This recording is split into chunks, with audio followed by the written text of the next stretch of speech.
Hello दोस्तों, कैसे हैं आप।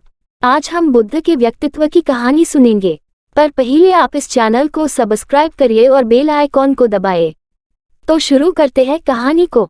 बुद्ध का व्यक्तित्व। बुद्ध के व्यक्तित्व के संदर्भ में कम ही जानकारियां प्राप्त हैं।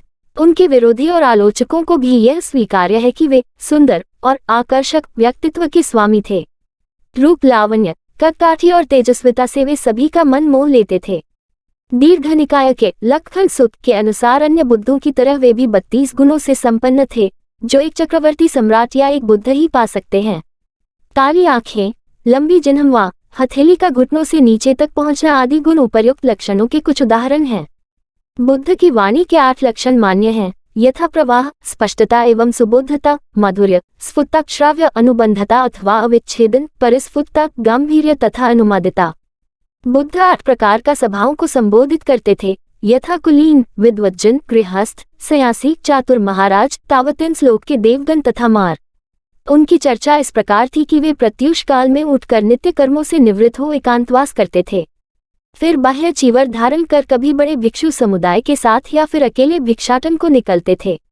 जब वे अकेले भिक्षाटन को जाते तो अपनी कुटिया का द्वार पूरा करते था।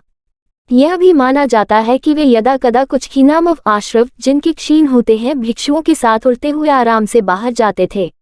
भिक्षाटन के बाद वे अपने पैर धोते, फिर भिक्षुओं से समाधि आदि विषयों पर चर्चा करते या फिर उन्हें शिक्षा देते। समय मिलने पर ही वे आराम या शयन करते थे। वे प्रायः अपनी दिव्य चक्षु से धर्म ग्रहण करने योग्य व्यक्ति का अवलोकन करते।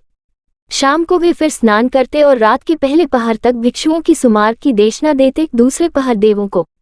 रात्रि के अंतिम पहर वे चंक्रमण करते या फिर समाधिस्थ होते। उसके बाद ही वे शयन करते थे। अगले दिन आंखें खुलने पर वे पुनः धर्म देशना के योग्य व्यक्तियों वेनिच्य का अवलोकन करते।